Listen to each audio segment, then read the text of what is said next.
En la página 34 del libro de Ceferino Reato, Videla, el genocida, dice: no estoy arrepentido de nada, duermo muy tranquilo todas las noches. Tengo sí un peso en el alma, dice Videla. Volvía de Guadalajara con la viuda de Oesterheld, a quien Videla le mató las 4 hijas, una embarazada. ¿Cómo será el peso en el alma que tiene Oesterheld? ¿Cómo será el peso en el alma que tienen las familias de miles y miles de desaparecidos? Reato hace un trabajo profesional. Videla confiesa 7.000, 8.000 desaparecidos. ¿Y los demás? ¿Qué fue? ¿Un invento de la Madre Plaza de Mayo? ¿Un invento de Estela Carlotto? ¿Un invento de los Kirchner? Me pregunto, y le pregunto a usted, y se lo pregunto porque no lo sé,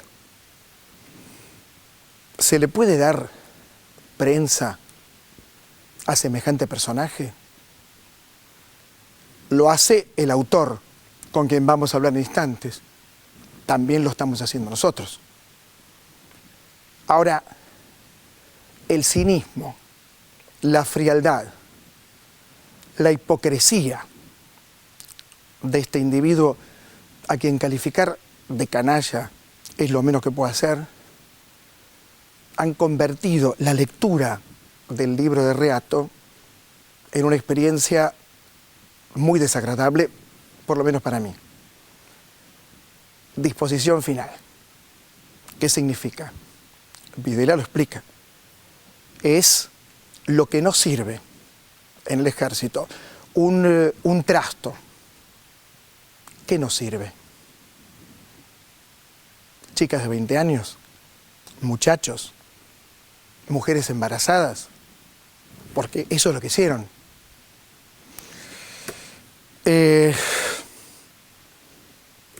No es un viejito bueno, no es un abuelito, es lo peor, absolutamente lo peor que ha producido, no diría la política, sino los golpes de Estado en la Argentina. ¿Compartirá estos puntos de vista conmigo Ceferino Reato? Vamos a preguntarle.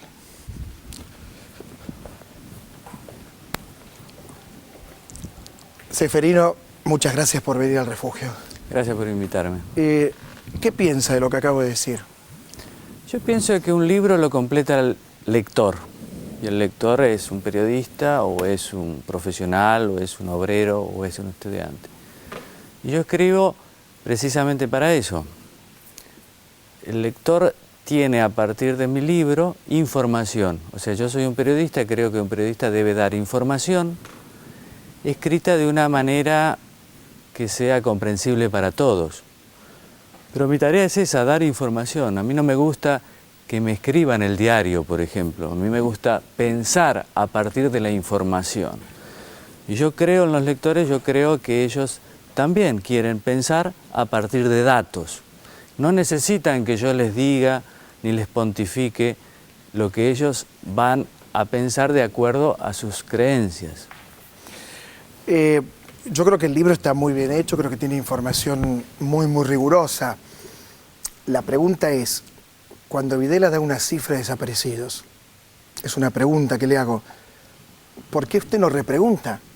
Bueno, yo repregunté y él dijo, lo que importa es el hecho, no es el número, que es el argumento muy lógico, digamos, 7.000, 8.000, 1, 30.000, 50.000, 100.000, es toda una tragedia de distintas dimensiones, pero un solo desaparecido es una tragedia. Él habla de 7.000 o 8.000. Las organizaciones de derechos humanos hablan de 30.000, igual que el gobierno. Son cifras. Habrá que ver cuál es la más exacta. Yo creo que eso es muy necesario, pero es una opinión mía, porque el papel del Estado, no del gobierno, de todos los gobiernos, debe ser encontrar a todos y cada uno de los desaparecidos. Y cuanto más exacta sea la cifra, supongo yo, más fácil será hacer esa tarea. Es decir, si nosotros decimos 100.000 y no son 100.000, es más difícil encontrarlos porque hay algunos que no encontraremos nunca. Entonces, esa es una tarea del Estado, determinar cuál es la cifra exacta con nombre y apellido, uno por uno. Creo que el gobierno tiene una política de derechos humanos y me parece que le falta tener una cifra exacta, porque nosotros tenemos el principal monumento a las víctimas del terrorismo de Estado acá en la ciudad de Buenos Aires y la cifra total es más o menos de 9.000, muy parecida a la primera y hasta ahora única nómina que se conoce, que es la nómina de la Comisión Nacional sobre la Desaparición de Personas. ¿Qué le ocurrió a usted, Ceferino, cuando se encontró con Videla? ¿Le pasó algo internamente? ¿Qué sintió? Bueno, a mí me sorprendió mucho el modo como él relata un hecho tan aberrante como la represión ilegal. Es decir, un lenguaje frío, descarnado, articulado, preciso, como si esos hechos hubieran sido realizados por otras personas. Me impactó eso en primer lugar. Luego, ya analizando el contenido, claro, la relevancia de lo que él decía, porque a diferencia de otras manifestaciones de Videla, por ejemplo, en los alegatos en el juicio en Córdoba en 2010, acá es muy detallado y contesta todas las preguntas y repreguntas sobre el tema. Cuando usted lo interroga, incluso usted mismo lo dice, aparece como alguien muy convencido. A mí me hizo acordar mucho, por el título del libro, a los nazis, ¿no? Solución final, disposición final. ¿Usted le creyó? Eso no importa. Yo lo que entiendo es que el periodista debe tratar de hacer su tarea, que no es pontificar, que no es decir le creo o no le creo, sino que es transmitir con preguntas y buenas repreguntas lo que un entrevistado dice, se llame Videla, Firmenich, Macera, Perdía o quien se llame de esa década del 70. Porque, repito, usted entrevistaría igual a Hitler que a Graciela Alfano. Es un viejo dilema de las escuelas de periodismo. Lo primero que preguntan muchos profesores, usted lo sabe bien, es ¿usted entrevistaría a Hitler? Hay algunos que dicen que sí, otros que no. Yo digo que sí. Me apoyo en, por ejemplo, Todorov, una columna hace 10 días en El País. Todorov, ¿qué dice? Es hora de entrevistar a los dictadores, porque son los dictadores los únicos que tienen toda la información sobre los hechos que ellos protagonizaron. Para comprender dos cosas. Primero, cómo se puede llegar a una situación de horror. Segundo, cómo ciudadanos aparentemente comunes y corrientes pueden convertirse en verdugos de masa. Me parece que la clave es comprender lo que pasó para evitar que eso se repita. Cito otro también, llamo, digamos, a que me ayude Carlos Marx. Marx analizó un golpe de Estado, 1851 en Francia, el 18 brumario de Luis Napoleón Bonaparte. ¿Y qué dice él? Dice que un golpe de Estado no puede ser tomado como un rayo caído de un cielo sereno. Esa es la primera cosa que dice que me interesa. O sea que hay que analizar el contexto. Y lo segundo, que los hombres hacen su propia historia, pero no a su libre arbitrio, es decir, según circunstancias que ya vienen del pasado. Yo analizo un dictador, Videla o Hitler, y me parece que hay que fijarse en la persona y en las circunstancias. Todo eso para comprender. Yo le haría una entrevista a Hitler y si bajara el diablo o subiera el diablo también, y si bajara Dios también. Creo que un periodista tiene que tener esa curiosidad natural que distingue a la profesión. Nosotros no podemos quedarnos en lo políticamente correcto. nosotros no tenemos como editores o no podemos tener como editores a las organizaciones de derechos humanos, por más buenas que sean, porque lo que nosotros tenemos que hacer es lograr información de quienes la tienen. Cuando una persona está bajo tortura, también obtiene información. Me parece que lo que no se analiza en su libro es la barbarie a fondo. ¿Por qué no? Y porque usted le da micrófono a Usted un no se asesino. lo daría. Usted claramente no se lo daría a Videla. Yo estuve a punto de mandarlo preso por salir a saludar al balcón en la calle Cabildo al 500. Página 2 se tituló Quiroga dejó a Videla un paso a la cárcel. Yo no estoy seguro, por eso... Usted no está lo seguro, planteo. pero me juzga a mí. No, yo no lo juzgo, digo que no usted estoy seguro, que no estoy seguro si hay que hacer este libro, no estoy seguro. Bueno, Lo digo ¿no le parece con honestidad. hora de decir... Con honestidad. Ahora, usted no preguntó, por ejemplo... ¿Usted sabe lo que yo ¿qué significa pregunté? tortura? Sí, bueno, yo leí el libro de punta a punta, está todo marcado. Bueno, pero ahí no están las preguntas. Usted no le preguntó por la tortura. ¿Cómo no le En el pregunté? libro. Ahí está. Bueno, lo que él dice Una es que es perso- necesario. una persona pero que él no habla de singularidad. Singularidad es la picana eléctrica en una parte del cuerpo. Pero eso es lo singular. no le Robar un bebé, ¿me explico? Eso es lo singular. Pero yo no, O sea, no puede haber estadistas, no puede haber datos y datos, me parece a mí. pero usted quiere que yo le cuente Muy lo bien que yo escritos los hice. datos, además, muy bien escritos. El libro es impecable. Bien. Ahora bien, todo lo demás, lo que significa una dictadura no significa únicamente tomar el poder. Significa el submarino. Pero me lo va a enseñar a mí usted. Yo la viví como ¿Usted tuvo usted. familiares que le metieron la cabeza en el agua? ¿Que tengo que tener un familiar que le No, metiera la cabeza no, en el agua para No, hablar pero de usted esto? acaba de decir que los derechos humanos, que no hay que hacer la agenda de acuerdo a las organizaciones de Bueno, derechos yo humanos. creo que un periodista debe ser independiente de todos los grupos de interés, mi amigo Quiroga, porque O sea, un periodista... ¿usted no tiene- cree que hay buenos y malos? Yo creo que Yo sí ninguna creo persona nace buena o mala. Ah, Creo que las personas no nacen buenas o malas. o sea que por traumas infantiles podemos justificar a Hitler, a Yo digo Videla, que no a nacen, Macera, nada más. al Tigre Acosta. No justifico a nadie, yo digo, hay que Bueno. analizar las circunstancias, explicar las personas, y eso es lo que yo intento hacer. Ahora, con respecto a la tortura, si yo le pregunto, ¿está de acuerdo con la tortura? Y él la justifica, ¿qué tengo que hacer con un anciano de 86 años? ¿Qué haría Quiroga? ¿Le salta al cuello y le dice que no es un genocida? anciano. Bueno, tiene 86 años, ¿qué quiere que le pegue ahí en nombre suyo? No. Seferino, ¿usted no cree que Videla es un reverendo hijo de puta? ¿Usted no cree eso? Pero si ¿No yo cree eso? Yo lo creo, pero Si ¿usted lo cree cree, que lo voy a dígalo. escribir? Pero si lo cree, ¿Pero dígalo. qué cree que lo tengo que escribir? ¿Cree que lo tengo que escribir? Lo trata ¿Cree con que un la- enorme respeto. ¿Cree que Lo trata con un como lo enorme trataría respeto. a cualquiera, a Firmenich a cualquiera?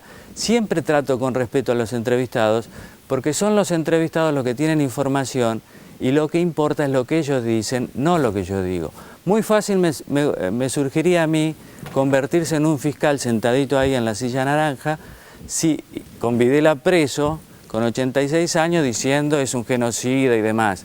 Eso es fácil y me parece que esa actitud tiene que existir. Lo felicito por eso. Mi modo de ver las cosas es que creo que hay que entrevistar a todos con respeto, aún con personas como Videla. En el libro aparece la disputa con Macera. Aparece Elena Holberg. Holberg, ¿no? Holmberg. Holberg. Digamos, crímenes que ocurrían entre ellos. Videla dice que no hay pruebas de esto. ¿Es así? ¿Tiene más información sobre esto?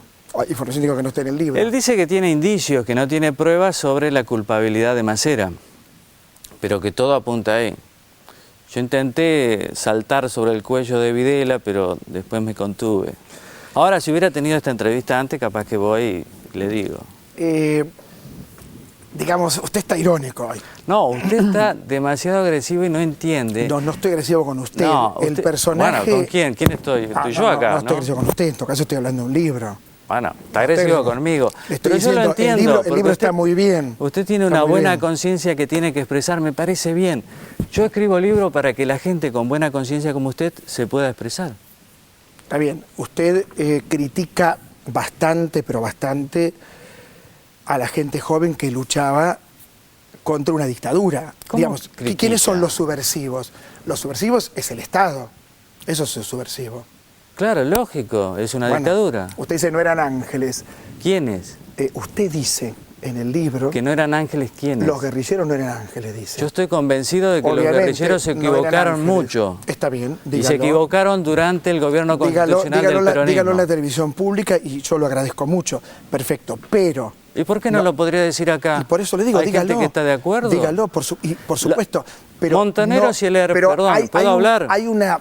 Sí, como no, por supuesto. Montoneros y el ERP siguieron con la lucha armada, más el ERP que Montoneros, pero Montoneros también, durante los 4 gobiernos constitucionales del peronismo. Estamos hablando del gobierno de Cámpora, de Lastiri, de Juan Perón, que era una persona que venía de afuera. Y se equivocaron mal. Y Isabel Perón. Y se equivocaron mal. Firmenich mandó la contraofensiva, que era mandar a los jóvenes a la muerte segura. ¿Y eso le parece ángel? Me parece ¿A usted le parece pésimo, un ángel, Firmenich? Pero no, Firmenich me parece lo peor.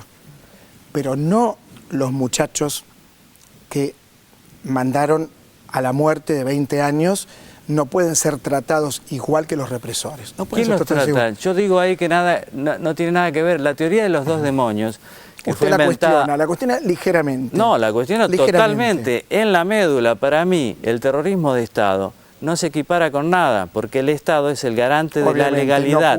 No puede tener esa actitud. Obviamente, no puede tener un demonio equivalente porque no los tiene. Es una falacia, es artificial. Fue creada en los 80 con intereses políticos. Ahora, la teoría de que hubo ángeles y demonios es otra falacia. Así no se entienden las cosas. Obviamente que no eran ángeles. Eso es lo que digo. Obviamente que no. Hay una parte del libro donde aparece la complicidad empresaria. Sí. Esto me parece un gran hallazgo del libro porque no fue, estaremos de acuerdo en eso, no fue un golpe militar únicamente, fue un golpe cívico-militar. ¿Usted cree que hubo un acuerdo cívico-militar? Por supuesto. ¿Ah, sí? Y por supuesto, había un plan económico. Todo el liberalismo de todos los señores que conocemos muy bien, Martínez de Hoz, Alemán, todo ese liberalismo, le convenía un golpe militar. Por supuesto que sí. ¿Puedo dar mi opinión? Sí, cómo no. Yo creo que fue el golpe más militar de todos. ¿Hay alguna opinión que usted no pudo dar en el programa hasta ahora? No, pero digo que usted tiene ya las opiniones tan formadas y me las quiere trasladar a mí. No, las mías. Las mías. Usted diga lo que quiera. Mi opinión es que el ejército llega al 76 con el mayor poder en su historia, con la mayor autonomía, para utilizar un término muy preciso. Autonomía respecto de la sociedad, de los grupos sociales, de la sociedad política, de los partidos políticos. En ese momento el ejército podía hacer cualquier cosa. Y de hecho lo hizo porque para disponer una matanza de tantos compatriotas, de miles de compatriotas, hay que creer que uno tiene el poder total. Y en ese sentido, ellos llaman a colaborar a empresarios y pensadores afines. Y van contentos. Y van contentos. Y todos los diarios, incluida la opinión de Jacobo Timerman. Y todos los diarios. Que reflejaban, en ese momento del golpe, me parece, el sentimiento claramente mayoritario de la gente en favor del golpe. Porque eso tampoco hay que olvidarse. Ahora, eso es una cosa, haber estado a favor del golpe, y otra cosa, haber estado a favor de la represión ilegal. Y lo que dice Videla, y ya vuelvo con el tema de los empresarios, al respecto, es que precisamente ellos masificaron la figura del desaparecido para que la gente no se enterara y no pudiera protestar. Claro. O sea, establece una clara división. Una cosa es, la mayoría de la gente, creo yo, apoyó el golpe, pero la mayoría de la gente no sabía cómo fue la represión, cómo fue la disposición final, la muerte, los asesinatos y la desaparición de los cuerpos. Con respecto a los empresarios, creo que hubo sectores civiles que buscaron un acuerdo civil-militar. Puede haber habido empresarios. También fue el Partido Comunista. El Partido Comunista... Lo apoyó la dictadura. Pero además quería una convergencia cívico-militar. Yo creo que en ese momento el ejército tenía muchísimo poder, fue el momento de mayor poder del ejército, después de ahí el colapso del ejército, pero que no hubo un gobierno cívico-militar, no hubo un pacto cívico-militar. Esa es mi opinión. Ahora, me parece que la figura del gobierno cívico-militar es otra creación artificial según los intereses políticos del presente. El gobierno O sea, ¿usted cree que Martínez de Hoz no sabía nada de los desaparecidos? Claro que sabía, pero que no hizo un pacto, porque el ejército no necesitaba un pacto con nadie. Mire, había que destruir el aparato productivo. No, bueno, eso es otra cosa. Y Martínez de Hoz pero no es un pacto, muy bien. No es un pacto, No, Quiroga. No vaya a ser que dentro de 10 años, cuando cambie el gobierno, nos demos cuenta que es otra creación artificial, en este caso del kirchnerismo, para justificar sus disputas con algunos empresarios. No vaya a ser que sea eso. Y dentro de 10 años, digamos... Cuando Videla en su libro dice que el kirchnerismo es lo peor, yo si fuera Cristina Kirchner me sentiría orgullosa. Me parece que tiene muchas razones para sentirse orgullosa. ¿Cuál es el problema? Orgullosa. Lo que estoy hablando es de otra cosa. Estoy hablando de que los políticos hay que tener en cuenta y preservar nuestra autonomía como periodistas. Los políticos buscan el poder, naturalmente, como un fin en sí mismo, como un medio para cambiar, mejorar la sociedad. Igual para mí eso el periodismo no es una mesa de operaciones, digamos, no es hay subjetividad. Pero lógico, pero el periodismo lo que tiene que saber es que no es política. Periodismo es informar también sobre el poder. Nosotros no podemos ir al pie de los políticos y convertirnos en militantes de una idea, por más buena que sea. Ojo, yo respeto a los periodistas militantes, porque en esto de parar la olla está muy bien. Yo no soy periodista militante en lo más mínimo. Sí creo que los derechos humanos son el límite. Digo, yo puedo ¿El límite de su profesión? No, el límite de todo. De todo. De todo. De todo. Pero usted no acepta usted puede votar a Macri, puede votar a Cristina, a quien le dé la gana. Ahora, si usted me dice que está bien torturar o que está bien matar, yo no se acabó eso. todo. Usted nunca lo dijo ni lo va a decir, su nombre de bien, ejemplo, por favor. Estoy dando un ejemplo, diciéndole, ese es un límite. Los derechos humanos. Obviamente. Hasta ahí podemos discutir todo. Lo que yo digo es que las organizaciones de derechos humanos, tienen que darse cuenta también, como cualquier otro grupo, que nosotros los periodistas necesitamos autonomía, necesitamos libertad para entrevistar a quienes nos parezcan que deben ser entrevistados. En mi caso, a quienes tienen información.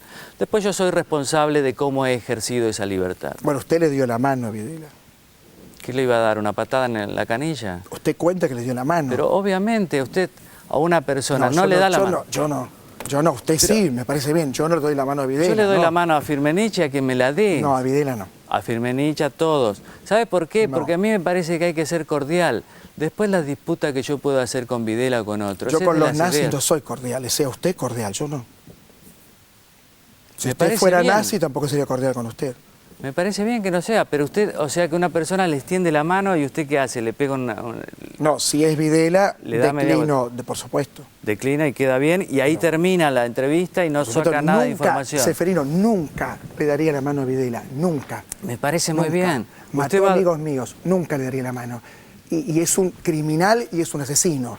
Y usted lo escupiría, podría haber dicho eso en el libro, no hubiera venido a mal. ¿Qué cosa? Eso. ¿Qué? Que es un asesino. Lo digo en todos lados. Lo dice con demasiado respeto, en mi opinión. ¿Tengo que decir es un asesino, HDP, todo eso, para que usted esté contento? No, yo no quiero estar contento. Se lo digo ahora, es un asesino HDP. ¿Cambia algo? Estoy más políticamente correcto, digamos. No, quizás está mejor con usted mismo. No, con usted debería estar mejor. Digo, hay que tener estómago para hacer este libro. Yo lo felicito, pero hay que tener estómago. Un periodista tiene que tener estómago. Como un médico tiene que tener estómago para que cuando viene un enfermo, que no le duela la enfermedad a él lo que tiene que hacer es curar. Yo defiendo la autonomía del periodista. Creo que el periodista tiene que informar, ir donde está la información, hacer eso, ser cortés, ser cordial. Yo no voy a sacar chapa de defensor de derechos humanos por putearlo, hablando así en casero, por putearlo a Videla. ¿Usted cree que sí? Me parece muy bien.